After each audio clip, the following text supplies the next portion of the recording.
right, welcome back to Getting Sober, again. My name is Jay, and today we are here to give you a little bit of a midweek motivation to help get you through dry January. If you haven't yet, don't forget to give this video a thumbs up. And this is going to be a very heavy user comment below video today. So I'm going to ask a lot of questions, and hopefully you'll feel like if you haven't been participating in our live streams, that you'll get a little bit of participation out of today's video. All right, well, let's get started. So I know that a lot of you, today is officially January 12th, but whatever day you're watching this, the message is still the same. And I know that some of you probably already drank, but comment below also too, if you haven't yet had a drink this entire new year. One of the best things about doing New Year's resolutions is that to be able to say that I haven't had a drink all year, you really only have to take one day at a time. But one of the things that we're really good at, especially in early sobriety, is hanging on to being very negative and having a lot of that negative self-chatter that happens in our brains all the time. How many of you are your own worst critic? Comment below. I know, me too. And I know that from our live stream and live chats that most of us don't go to AA meetings, have never gone to AA meetings, and a lot of us also too are not going to weekly meetings, such as the meetings that are held on the I Am Sober app. It's really important that we have some sort of sense of community, which is why we make all the videos that we do and put out all the shorts that we do and do all the live streams, because I know that there are a lot of people out there that are struggling in silence. And I don't want you to feel the way that I felt early in my sobriety journey, because in the beginning, I didn't really know anybody. I didn't know really what channels to watch. I was watching a couple. I didn't really know that anybody out there would listen if I had anything to say. I didn't know if there was anybody out there that would be of support to me if I were going to continue on with my sobriety journey. And sometimes we just need a little pep in our step. Sometimes we just need to feel like somebody out there is listening and somebody cares. And again, that's why we do what we do, to help you feel like you're not alone in this sobriety journey. And also too, to help you be aware of what might be coming next for you, which is part of the who, what, when, where, and why, the enemies of your sobriety. So comment below, what are the upcoming foreseeable enemies and obstacles to your sobriety? Do you have a social gathering coming up? Do you have a birthday coming up? For you sports fans, is there a big game coming up? Or is it maybe just the solitude and kind of loneliness and the coldness of the season? I think that one thing that a lot of us aren't really aware of that's happening to us is the post-holiday blues. We had all these festivities that involved a lot of other people, like Halloween,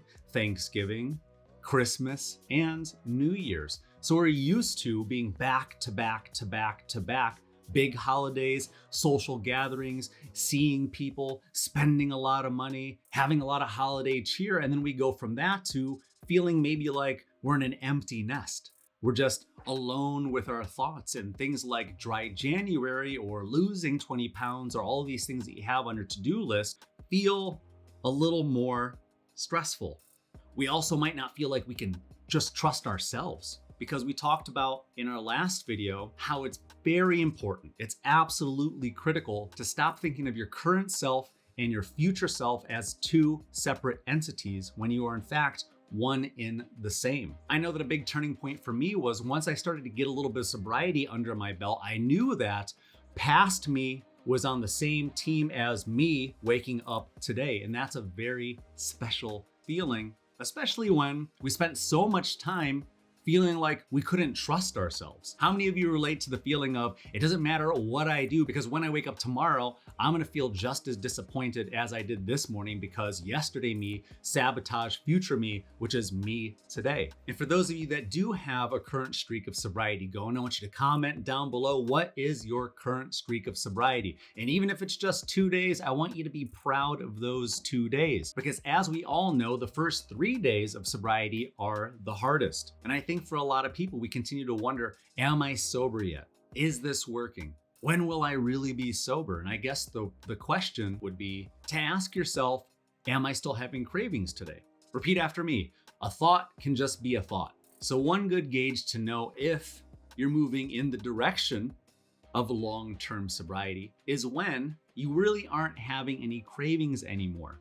I know that in this stage for me, I'm over 2 years sober. I rarely, if ever, get any alcohol cravings. So much so that I even still go back to the bar that I used to play pool at every day and drink a lot at every day. And it's no problem for me. It's no problem for me to see my friends. It's no problem to see my friends drinking. I know that I'm steadfast in my journey. And I know now that after a certain period of time, which will be different for all of us, eventually those cravings go away. Eventually that urge to scratch the itch of wanting to have a drink goes away. And for me personally, I know that the biggest obstacle for me wasn't really just dealing with the cravings as much as it was dealing with and eliminating as much stress as I possibly could. Whether it be the person I'm in a relationship with, whether it be my coworkers, my boss, any circumstances in my life that may be contributing to my daily stress were things that I needed to work on. Just eliminating alcohol from your life isn't going to guarantee you long-term success with regard to getting sober, being sober, and staying sober. When we talk about the who, what, when, where, and why, one of the big obstacles, again, to our sobriety is stress. Think of it like your daily recipe for success. And one ingredient that we certainly need a lot less of in our daily recipe for success is stress. A fun way for me to think about what I want less of in my life are the 3 S's. I want less sugar, less salt, and less stress. Another point that I want to bring up is that I know that a lot of us have a hard time just spending time with ourselves. It's like this terrifying thing. We're afraid to be alone with our thoughts. We're afraid to be alone in silence because we think that all we're going to think about is drinking. All we're going to think about is alcohol. All we're going to think about is when we can hang out with our friends again or go back to the bar again or whatever. And it's okay. Just know that those thoughts are going to happen. But it's our job and our responsibility to stay busy, to fill that time. And more specifically, filling that time with other good habits other than just quitting alcohol. What else are you pairing sobriety with? We always say, make sure to give sobriety a buddy, preferably a healthy one. Something like maybe going for a walk every day or going to the gym, or are you reading a book? Are you cutting back on carbs? Are you cutting back on your salt, your sugar, your stress? What is it that you're pairing your sobriety with? Knowing that neurons that fire together also wire together. So we want to build those good associations and pair them together. Just like how you maybe associate watching football with drinking or having wine with dinner. We have all these negative associations because frankly, we did everything probably while intoxicated. We know that the temptations are everywhere, even when you go to church and you take communion. I bet some of you are probably having a hard time not getting cravings to want to drink alcohol, especially red wine. Am I right? So what are your reasons for wanting to get sober? We always want to remind you that the most important relationship that you're going to have is the relationship that you're going to have with yourself. And for those of you out there that aren't used to spending time with you, that are spending your time being as distracted as you possibly can with the radio or with the TV or with social media, this is the most important relationship that you can possibly have. And the number one reason for wanting to get sober is you should want to get sober for yourself. It will in turn benefit everyone and everything else around you. The quality of your relationships are going to get better. The quality of your health, mentally and physically, are both going to get better. And you'll start to really develop that trust that you should have between your current self and your future self, knowing that you're not going to self-sabotage and that you are in fact on the same team. And I want to leave you with this. Remember how much time that you used to spend alone when you were a kid, playing, using your imagination? You didn't need anybody's permission to have fun. You maybe needed permission to leave the house, but there was no shortage of ways that you could possibly entertain yourself. And now, in this day and age, this is arguably the best time to be alive. Every movie that's ever won an Oscar, every song or album that's ever won a Grammy, every amazing book has already been written.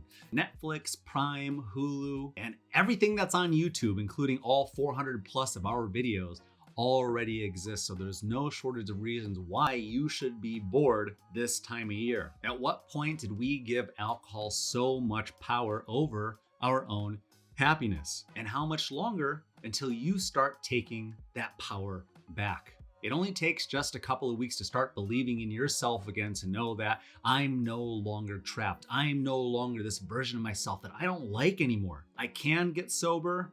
I will get sober. And I'm going to prove to myself that I'm no longer this old and outdated version of myself anymore. If you haven't yet, don't forget to give this video a thumbs up. Don't forget to leave us plenty of comments in the comment section down below. And with that, I want to wish you good luck on your self-improvement journey, and I will see you in the next video.